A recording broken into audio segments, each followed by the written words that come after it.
Hey, what is up guys? My name is Oleg, this is Bond. Welcome back to the channel. In today's video, we're going to do a review of a new diver that just launched on Kickstarter. It has great specs and a price. So, let's get started. Ventus Northstar Heritage 300-meter diver watch. This here is a prototype version, this is not a final production version. So, throughout the review, I will point out some of the differences between this prototype and the final production version. Let's get started by looking at the basic dimensions of this case.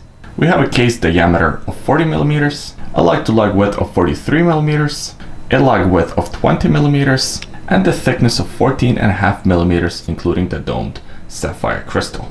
First thing that's going to be different between this prototype version and the final production version is this lug-to-lug width. Currently on the prototype, the rubber strap is very tight.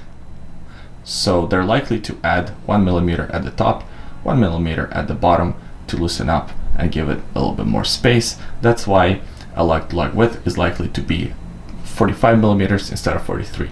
Not a big deal, but something that I gotta point out. This diver is available in a few different color options, including different case finishes. So the one I have in my hand obviously is the stainless steel case with this kind of orange minute track. There's also different color variations of this specific version in the stainless steel case. There's the PVD coated version and even 3 different brass versions.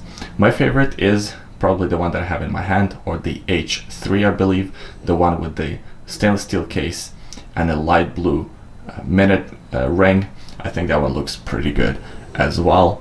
I think at the price point, having so many different color options is really impressive. So let's talk about the price point. How much is this watch? Currently on Kickstarter, if you pre-order now, I think the campaign still has like 3 weeks left. You can buy this watch at $235 US on a rubber strap. If you add another $50, you can buy this watch on a stainless steel bracelet, which in my book is a hell of a deal for the kind of specs and the kind of finishes that you get. So Ventus is relatively a new company. They actually successfully funded 3 different Kickstarter campaigns in the past, and they're actually a sister company of another micro brand that I love and admire, Zelos. And if you can tell, the buckle on this watch here, the tank buckle, has a Zelos logo. Of course, the final version of Ventus will have the Ventus stamped logo, I guess. But that's besides the point. My point is that the company is reliable, so all the backers, if you do decide to purchase this watch, of course, up to you, watch the full review and decide for yourself, but they have a good, proven track record. For $235, what do you get? Well, you get a domed sapphire crystal with some AR coating. Look at that. I think that looks excellent. The version that I have in my hand is the stainless steel version. Brushed on the sides, brushed on the top, bit of chamfering here on these lugs. But as I mentioned before, the brass version and the PVD coated versions are also available. The watch has a crown at the 4 o'clock position. It's a screw down crown. The prototype version has an unsigned crown. The final version will have a signed crown with the Ventus logo. And we have a screw down case back with this nice old school diving helmet. Surprisingly, no writing on this case back. I think that's going to change for the final version. I didn't ask the owner, but I'm pretty sure they're going to add the usual automatic 300 meters of water resistance and the rest of it, because this is a 300-meter diver watch. Do you guys think that more and more diver watches are becoming 300 meters instead of 200 meters? Does that matter to you? To me, honestly, it doesn't.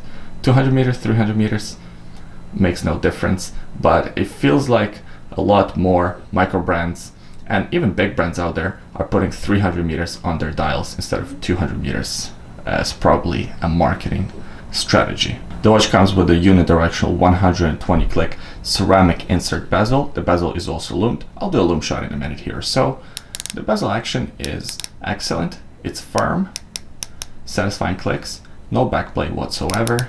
Although this would be my first and probably the biggest and only negative with the watch.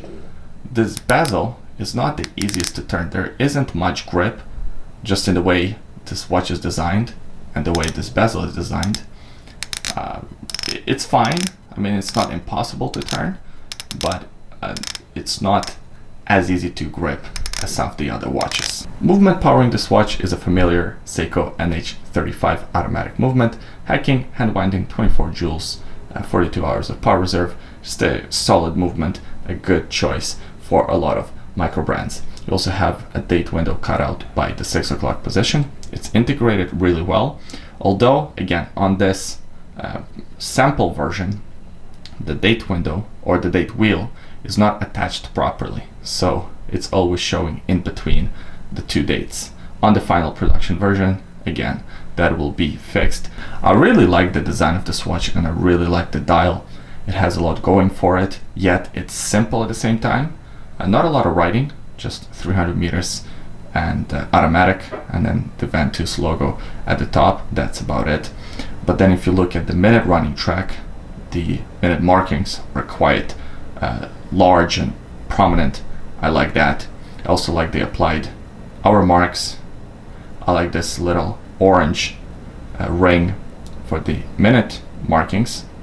I even like little orange markings between 1 and 15 minutes on the bezel. It's all done really well. This seconds hand gives it a bit of a pop of color, and of course matches that minute ring.